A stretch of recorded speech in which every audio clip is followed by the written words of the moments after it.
I was asked by Gary to look at the Rambler 100 capsize. I became involved with it before the transatlantic race. I helped them. David Tuning was the safety officer for the transatlantic race, and I offered to do a seminar for the latecomers at Harbor Court. I had 10 people. One of whom was the young woman that got the severe hypothermia in the incident. And at the same time, they went to the hands-on training. Dan, would you stand up? This is Dan O'Connor. He runs a firm called Life Raft's Survival Equipment in Tiverton, Rhode Island. And he's our primary hands-on instructor. Mentioned hands-on training, it's a requirement internationally to have a hands-on training plus a safety at sea seminar. We have resisted adapting that in this country because it takes 2 days, quite a bit of time and money to put on these productions. What we do is we offer it as an option rather than as a requirement.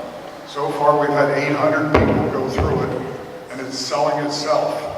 And this is a case where it sold a great deal of safety to the boat Rambler 100. Dan was asked after our 2 days of seminars to come out on the boat, and he went out for 5 hours, did actual man overboard and life raft launching, and then took home 25 bags of, can you hold the bag up? Took home 25 bags of harness and PFDs, and repackaged them for the Rambler 100. Put in each one a tether, and in each one a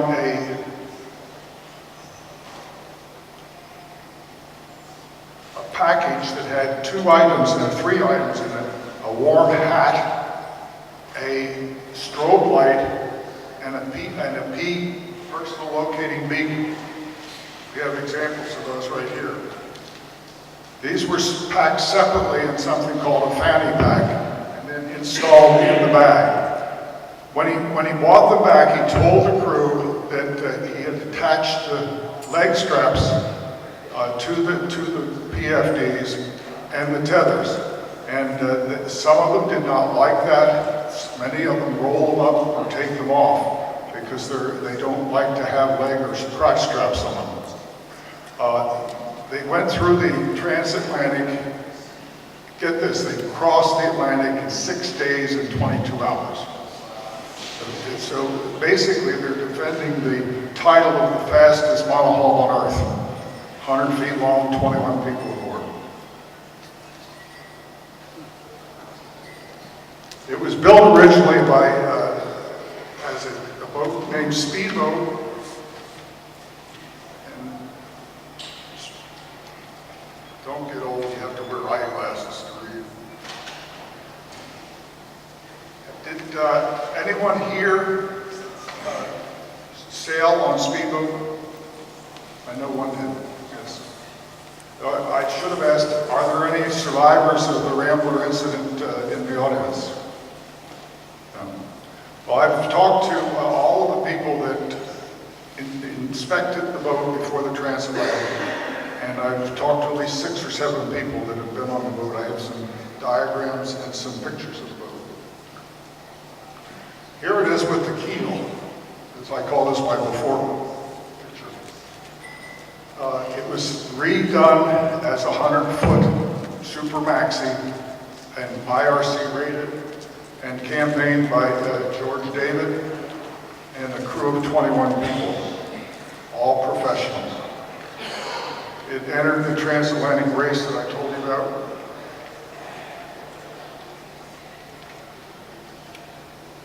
And here it is shown going around Fastnet Rock. They had reefed down before the rounding. They came onto the rock at speed about 24 knots. On a reach. And then they went to a offset buoy about 15 miles to the southwest of the rock to separates the oncoming from the returning boats. This is the last known photograph. It was carefully explained to me that this was an ordinary day, 22 knots, 2 meter seas. It was nothing extreme at all. But what they had done, and this is an RORC run race, Royal Ocean Racing Club, with prescriptions. And the prescription said that whenever the boat is reefed, you must wear your PFD, your life jacket. So before they came up, several people had discussions. They'll be photographing us when we're around the rock. Get your life jacket on. And that's exactly what they did.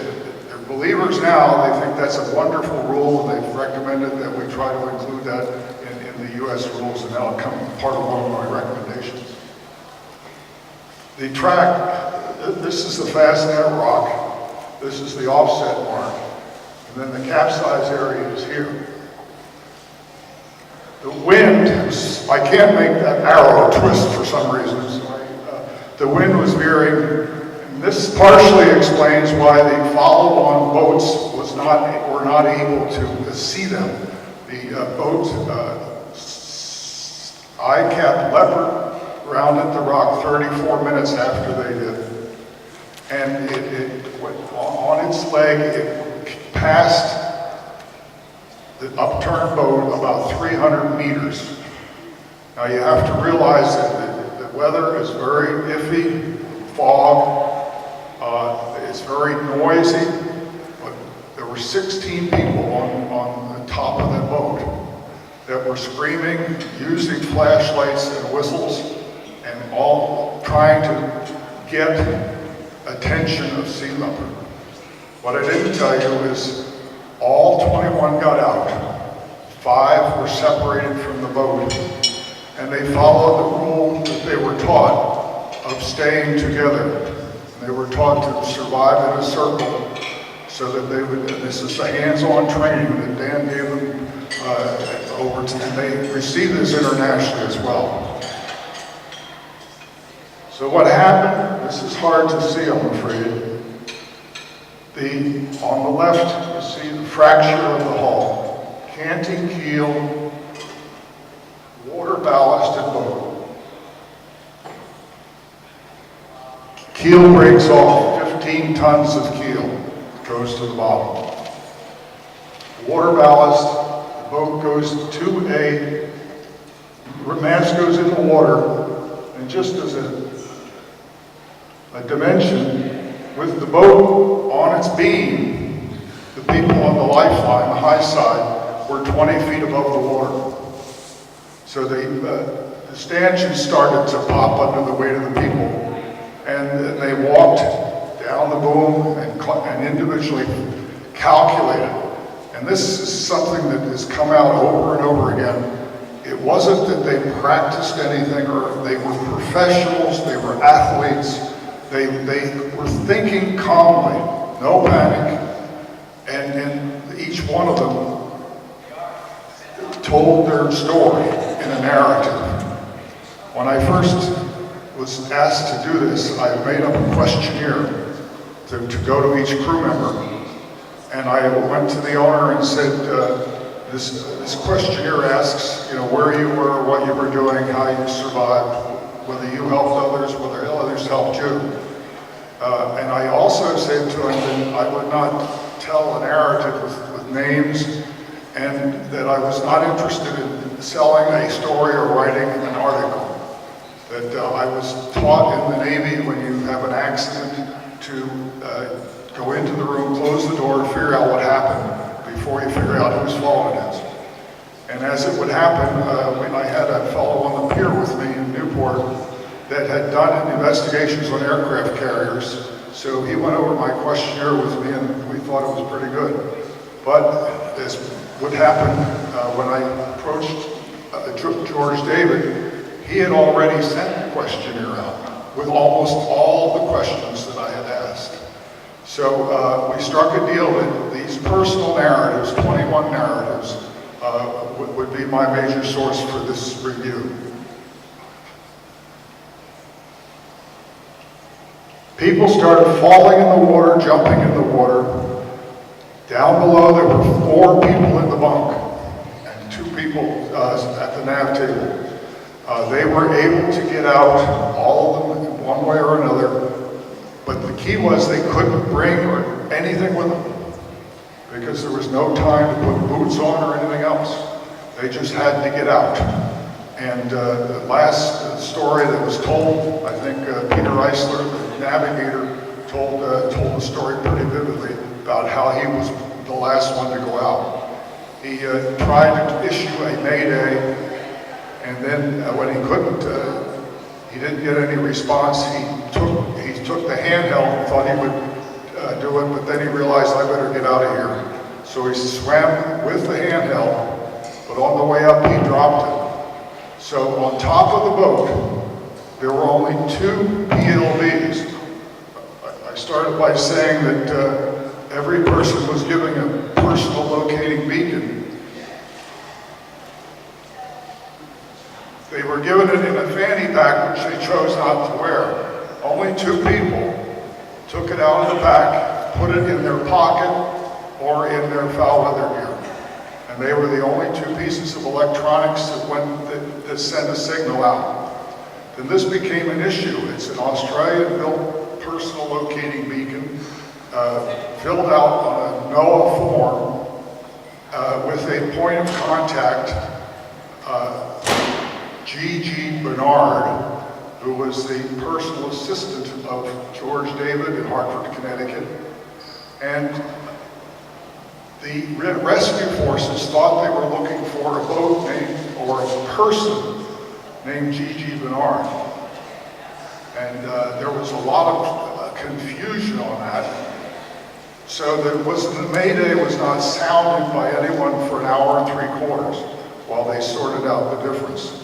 The hero in that was the navigator of the ICAP Leopard, who got on the radio with the Coast Guard and told them that they had lost AIS contact, gave them the cell phone number so that they could try, or the satellite phone number, and then finally convinced them that there was no visual, no VHF contact. So eventually they sounded a mayday, which seemed to change the way people were sailing by because boats started to come over and to look. At the same time, there was a lifeboat. This is the Royal Navy Lifeboat Institute, and National Lifeboat Institute. A boat was underway with photographers at the Rock. There was an off-duty coxswain of one of those boats in his private dive boat with another group of people. So when they sounded a pon, they were diverted to look. They went into a search pattern, the lifeboat did, and came right towards the Rambler 100. And everybody thought, oh, here, we're rescued. And about 100 yards away, they turned and continued their search pattern. It wasn't until they came back the next time that they were discovered. Rumor has it as they were down below trying to RDF on the 121.5 beacon that's in each PLV. When they came alongside, ultimately they asked, "Where's G.G. Bernard?" They really didn't. They were quite surprised that they came upon an upturned boat. Meanwhile, the 5 people that are floating off were staying together, trying to huddle, keep each other warm, and to keep the morale up. They saw ICAP Leonard come, and they said, "Oh, they see us because they're all on deck lowering the sail." But they didn't see them. They were reefing. So they didn't have any way of signaling, any way of electronically calling, and basically no communications with up to 7 boats that went past. And it's just unbelievable. Here are the 16 people that, as they were discovered by the lifeboat. Their first indication was to go find the people in the water. And they went off for a moment, but the Coast Guard sent them back to do the rescue of the 16 because they had the other boat doing a search for them. They wanted to bring the boat alongside the upturned vessel, and the people on Rambler said, no, that won't work. So they negotiated. This is the negotiation period here. And they decided to blow up a dinghy. And one by one, they walked them over in what one narrative called Mr. Toad's Wild Ride, followed by a mauling to get them aboard. This is the way it looked. I call this the after picture. Everyone that looked at this said that the keel was still on, but that's not a keel, that's a dagger board. There were 2 dagger boards, one was deployed at the time. You can see there's a list on the boat because the water ballast is in the port side. Meanwhile, 3 hours later, the rescue boat, Wave Chieftain, came alongside and threw a line. Mr. David caught the line, and this is what endears me to the man. He said, I want my crew out before you bring me up.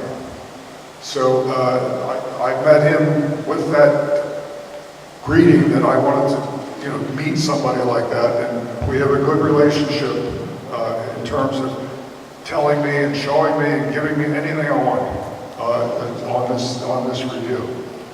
But they had an electronic or a hydraulic lift that they usually bring divers out of the water. And they, one by one, they brought the people up. Except Wendy, you can see some of the blue in the face. These are very difficult photographs to project this far. But they called a helicopter in right away to take her off. And Mr. David was very pleased, as CEO of United Technology, to have a Sikorsky helicopter do the rescue. He knew more about the helicopter than anything else.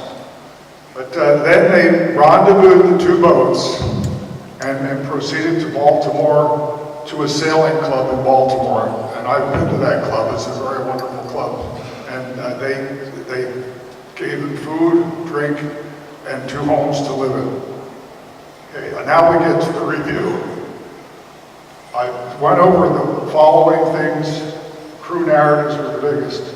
And I use many of the advisors here that I work with all the time to sound off, and tell me, this is a new experience for me. How do you live on a boat with 21 professionals? And what's the organization like? And how come they didn't have their life jackets one place or another?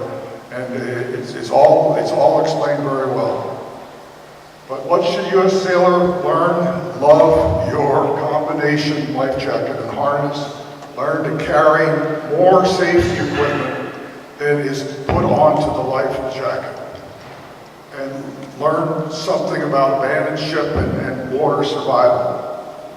The life jacket itself is required, and a harness, as of 2011, January of this year, every harness is required to have a crotch strap on it. And thigh straps is another alternative. And then every person is supposed to have a tether as well. Now, the reason that all of this emphasis is this is a quote from Mr. David in the report.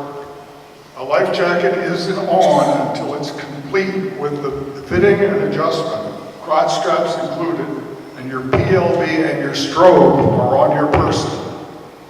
The tether and the harness must be attached, but not necessarily hooked on. In other words, when they got in the water, they didn't have any way to tie each other together because they didn't have tethers with them. So this tether subject that Chuck brought up came out in this, along with the comment that tethers really aren't hacking it. They're not popular, and I have several examples. I think Stan sent me one made out of Spectre where it's very light except for the hook. The industry is trying to satisfy the requirements, but according to the sampling that I have, they're not that pleased with the product. You mentioned the difficulty of releasing at the body. I have a whole lecture on tethers, but I simply said it isn't meeting the needs right now. What the recommendation that the people, I've taken mostly crew recommendations and added some of my own from my experience with the offshore special regulations. I don't think I've admitted that, but I'm the editor, the U.S. editor of the offshore special regulations. And so I know quite a bit about what's in them and what isn't. And I'm a student of the offshore races. Even before this race, I had downloaded the notice of race, and I know that what the RORC prescriptions, how they change the international requirements. But wearing crotch and thigh straps is definitely emphasized by everybody that came out of this experience. Carrying the tether, I mentioned that. Whistles and lights are useless, is what they said. And for years I've been carrying around, a whistle. I call people into the seminar with it, and I say, wouldn't this sound better? Or do you think you would hear this one? So, it's just 3 samples, and this goes through a lot of the personal equipment. Go into the lights, the same story. I have a life jacket here similar to what every person had on board. If you put the bulb in the water, the light goes on. If you climb up on the hull like they do, the light goes off. And you have to know your personal equipment. Every life jacket on that boat was disabled from the automatic feature. There's a cap put on the end, the automatic inflation system. In other words, they were only manually activated. In one case, the fellow that was down below came swimming out. He took his life jacket off and linked it on his arm because he couldn't remember whether he had an automatic inflatable or not. And in another case, an individual said he jiggered his CO2 canister in his life jacket if he had an automatic one, which means he unscrewed the CO2 so it wouldn't go off when he didn't want it to go off. So there's something to be learned there about the choice of life jackets, having the choice of when you want to have it automatic or manual. That's probably the most significant point. Get to know your own PFD and inspect it. How many here have inflatable life jackets? Quite a few. How many have opened them up, blown them up, and left them overnight? Ah, great. Must have been to one of my lectures before. But almost every group, every year you should inflate your inflatable, fill it up, and see if it lasts the night. Here I am in my best, the spin lock. There are 3 kinds of crotch straps available in our market: add-ons by Mustang and by suspenders. And in the middle you see the spin lock that can either be put on as a crotch strap or a thigh strap. The splash guard was another thing. 3 people put the splash guard over their face of the 5 that were in the water. Now most people say, what is a splash guard? Here is a splash guard pulled over the face. And my wife calls that the Kevorkian vest. But it takes the splash out of the water. Mind you, they're in 10 feet seas, these 5 people. The people that didn't put them on, the 2 started barfing because they were drinking so much salt water. And they said they didn't want them on because they wanted to have a lookout. But eventually one of them succumbed and put it on because he couldn't take it in the face any longer. Recommended safety equipment, these are things that are not required, but things that you should think about, the American sailor should think about. No one had any flares. They had a discussion. And Dan, I think you told me this story.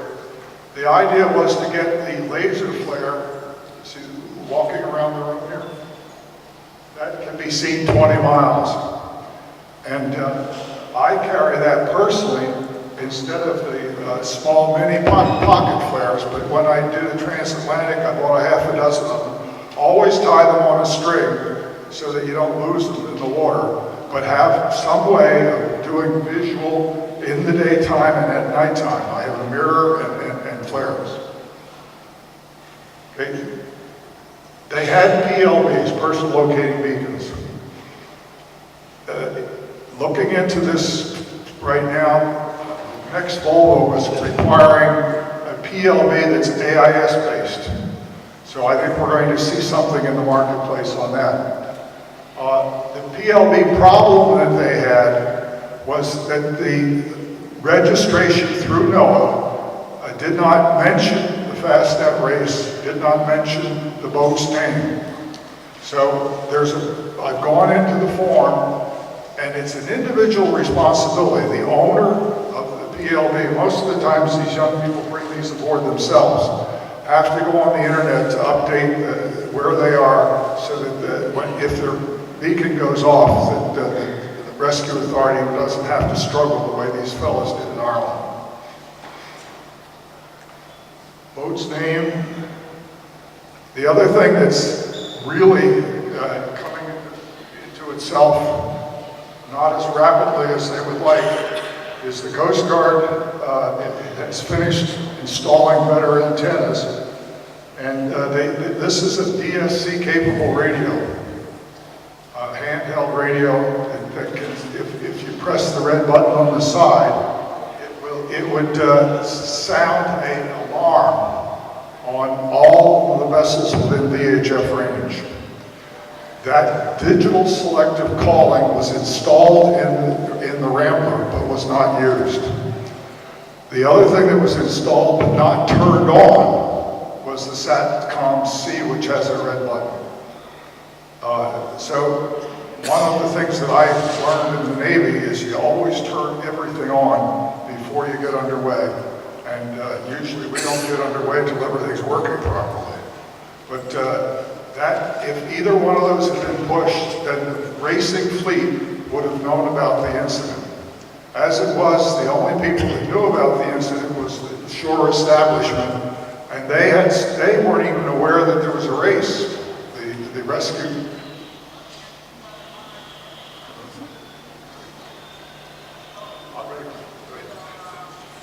Thank you.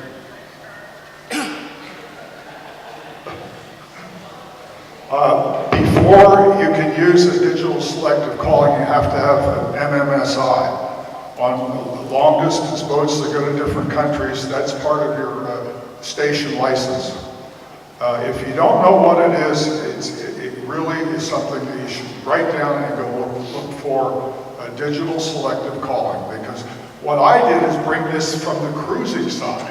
When we do what was talked about last night, this suddenly alone come, we'd say to the couple, if you get into trouble, you don't have to say anything on the radio. You go over and push the button for 5 seconds. Automatically, in less than a second, it says who you are, where you are, what your problem is. And it's has anyone heard the digital alarm go off? They're very loud. The way the radios are built, they go off and then they increase in volume. And they can't be turned off. They can't be timed out. In an emergency, the person has to go to the other radio to see why it's beeping. And we require this now in the Bermuda race. It's going to be a requirement and a recommendation in this report that we do that internationally, actually. Abandoned ship. The lesson there is to learn, you went as you were, clothes or not. Stay with the boat's the primary thing, but if you can't, stay together. These are things that came right out of the narratives. I didn't write any of this. I just selected the things that they said.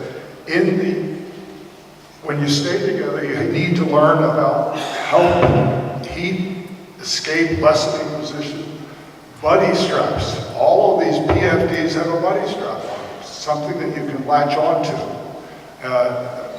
But not many people know it. It's not well advertised. The recommendations, so they're not required. Many times they're not even taught. Plug in that course again, hands-on course. It's going to be a recommendation that we make this a requirement and let the yacht clubs that are running offshore races waive it if they want to. I have recommendations in 5 different areas. Training, where you can read. Training, start teaching people 3 functions to a mayday. Press the red button, a voice call, and an e-verb. And then require the survival course attendance for category 1 and 2. Safety equipment. We have a dilemma internationally with ISO standards defining what a life jacket is. And we have waivers in the US allowing us to use an inferior life jacket because it's Coast Guard approved. And I'm looking at my Coast Guard liaison here. We've had a hard time coming to grips with this. It gets political. We've written, the Safety at Sea Committee writes prescriptions to allow the U.S. Coast Guard approved PFD to satisfy the international requirement. But it's nowhere near the international requirement. So we need to solve that problem somehow. Having the option of selecting auto or manual. When reefed, we already have about 5 different conditions in a U.S. sailing prescription: cold water, fog, foul weather. But adding when reefed, our RC goes at it a different way. They have reefed when the true wind is over 25 knots. So we're going to have to revisit our recommendation, which is in the form of a prescription. And we need to get the word out. The whistles aren't as good as they should be. And do whatever we need to do in terms of studying tethers. One of the things that came out several times was before the race to put your equipment on and then to take it off and stow it where you know you're going to find it. Now this came into effect in this boat of this size because they have a salon which is about 20 feet wide, and they have hooks all around it, and they try to keep wet gear on the hooks. So the fellows in the bunk didn't have their PFDs, and they came out with the boat sideways, and they made a conscious and a good decision not to go after the PFB to get the hell out. And they went right through the hatches. EPIRBs, we still allow EPIRBs. It takes 2 hours to get a fix from rotating satellites. We shouldn't be requiring what I call GPIRBs, EPIRBs with a GPS in them. So it takes minutes, and it's a tighter circle, a 2-mile circle. It takes the search out of search and rescue. We now have EPIRBs on a list that the race organizers are supposed to give to SAR authorities. I don't think it would be that much more difficult to tell them what PLBs are in the fleet as well. What I'm going to do with these is submit them as submissions to the Safety at Sea Committee, and then let them discuss it, vote on it, and forward it to the Board of U.S. Sailing for approval. If we approve it at that level, we can implement it in the U.S. as a prescription and send it to the international body for consideration for changes. They did not have any EPIRB topside. Everybody asks, why didn't they? Anything you put topside on that boat gets washed away, basically. They could not launch life rafts from the inverted position. They could not get anything off the boat from the inverted position. Another recommendation is to require access from an inverted position. That's the next one. Second part of the communications is that the AIS should be turned on continuously before the start until after the finish. Most of the races are adding that, but it's still not a requirement. And along with that, it's felt that the AIS should have an antenna on the masthead instead of on the rail, because you get into heavy seas like this, you lose the AIS. You can find big ships all right, but you can't find the other competitors. Have you had that experience? You nod your head, yes. Okay, there is a section that applies to movable and variable ballast boats in the international regulations, but it doesn't say anything about inverted boats. So it's felt by the crew, particularly of the Rambler, that they want to be able to climb back on the boat if it's upside down. They couldn't do that. The only way they got on is one of the guys that did the high side walk. As the boat turned, he walked up over the lifeline. He happened to have a sheet wrapped around his leg, and he reached down and grabbed it, and that was the only line that they used sort of as a jack line between the dagger board and the rudder, that those 16 people kept them aboard. At one point in time, they had a big ooching exercise because they were starting to list too much. So they said, okay, they were really well organized. And throughout the narratives, they were very personally concerned about each other. And this was the beautiful part of the story. I mean, they helped each other, they watched each other, they took clothes off and put them on the guys that didn't have clothes and stuff like that. I mean, that's a real testimony there. But again, hidden in the RRC prescriptions is a recommendation that you have access to a grab bag. So you can't penalize somebody for not doing a recommendation, but if they had that, they might have had a radio or an EPIRB in a grab bag that they could have gotten from the inverted position, but they had nothing except the clothes on their back. Same thing with a raft, and they didn't have any, here's a white foggy day with the boats overturned, a white bottom, you couldn't see it. We have testimony from people that sailed past. A lot of the blogs, the guys came on and said, hey, we didn't see them. And the other thing, when the ICAP Leopard passed them, they had legs inboard, so their back would have been to them. It just blew my mind that, 200 or 300 yards away, you couldn't signal. What they finally did to signal the lifeboat that came after them, they took 2 or 3 of their trim lights and taped them together or held them together and shined them to get the attention of the lifeboat as it went by. I'm just about finished.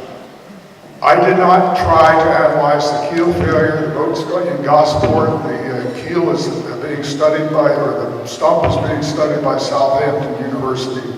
And mind you, we were not the race organizers, so we really didn't have a lot of business getting into that type of thing. RRC has formed their own investigation, and the Irish Coast Guard has done their investigation.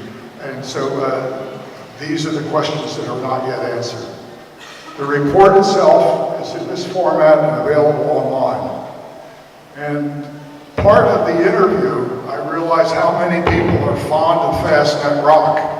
So I went home and dug up my own photo that we used for a Christmas card in the 90s when we had our boat over there. Second time we were there, we couldn't see it, it was too foggy.